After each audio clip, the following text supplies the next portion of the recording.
Hey there, Bob from Oregon's Constant Gardener. Welcome to the OCGFAM show to you, my YouTube buddies. I'm just out taking a little walk before I head in. What are you up to? Let me know in the comments. And speaking of the comments, we just did a video the other day, getting a little out of breath. I've been walking a ways. I'll just stop for a second. We did a video the other day about doing the pH in your soil when it gets too high, how to bring that down. And a lot of people said, hey, opposite problem.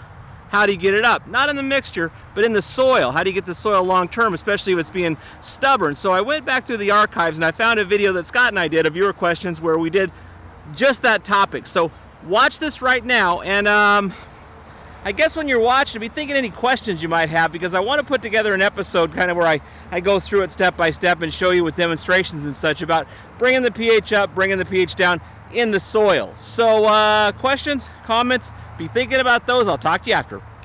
Watch the video. I'm going to keep walking. Minmo Bro Show. Question.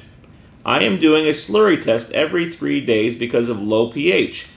Am I damaging my roots by digging that much? Also, my low pH is getting to be an issue. 3 weeks now of feeding around 7.2 and still feeding around 7.2 and still at 6.3.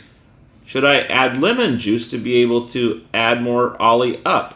So let's take these three things. So first of all, doing a slurry test every 3 days, you're digging around in the dirt there. Is that a... I mean, every 3 days seems a little excessive. Yeah. And 6.3 isn't... That's okay, right? I would stop doing slurry tests at 6.3. You're in range. That's a good thing. Uh-huh. How are the plants looking? I guess email me at thebeard@organsonly.com. I want to know...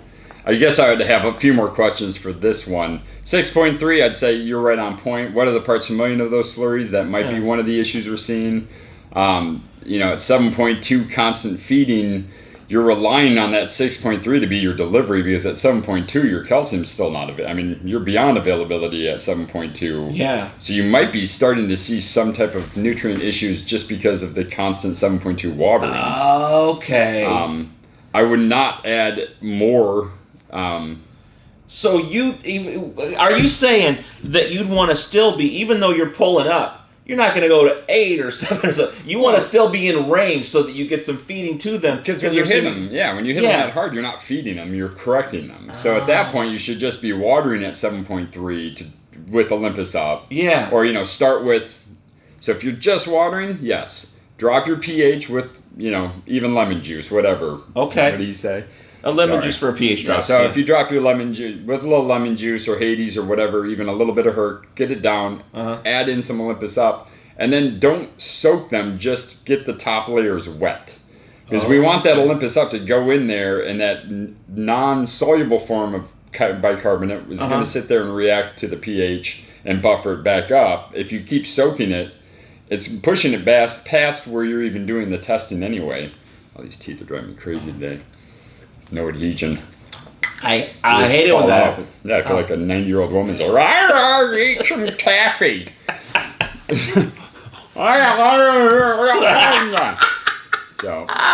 So what you want to do is make sure you're only soaking. I mean, you said you're in a 3-gallon pot, so this much of the soil. If you're watering it heavy, all that limestone is going on through.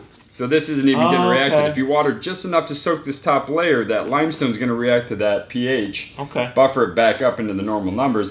6.3 is a good number unless you're seeing issues, but I'd like to get to the bottom of why we're seeing the issues. Well, he's just getting to that. So if you're lowering you're trying to get your pH up, you would do it with just the water and the ollie to get on that, and then do a feeding. I mean, if you're really low, yes. Yeah. If you're like 6.1 and aiming for 6.4, I would just do multiple 6-7 feeds. But still in range. Food. In the 6s still. Yeah, because if I'm going beyond 7, I'm missing out on all my nitrogen, my phosphorus, my potassium, and we're calcium phosphate. So that phosphorus is bound to a calcium, so that 6.2 to 6.6 range is ideal. Yeah. So would you use the Herc instead of the lemon juice if available? Depends. I mean, again, if you are, because if I'm not trying to feed them, I'm just trying to correct the pH, and I only have to bump it a little bit, then I'm putting that pH down with that Herc to get it low. I mean, you could. It's just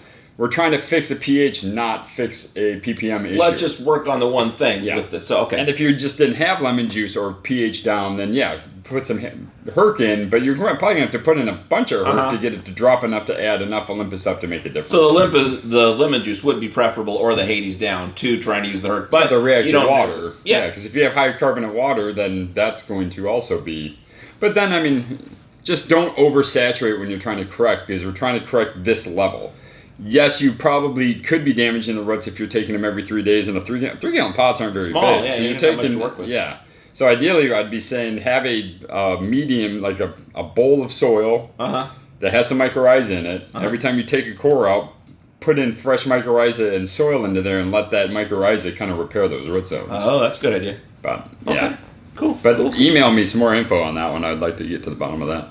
Okay, so I think between this video and the previous video, we've got a pretty comprehensive view of what you need to do to get the pH in your soil up or down. But what I'd like to do going forward, and not maybe this next video, but a few videos down the road, is do a video that's more concise, where we just take right down to the bare essence of it, so we can have something that's more useful as a how-to guide and more hands-on. So if you have any comments about that, or if you have any further questions about pH in soil, get those in the comments, and I'll be working on it. I love you. I'll see you tomorrow. The OCG Fam Show. It's pretty good. It happens every day. It's the OCG Fam Show. A lot of noise from this freeway. See you tomorrow.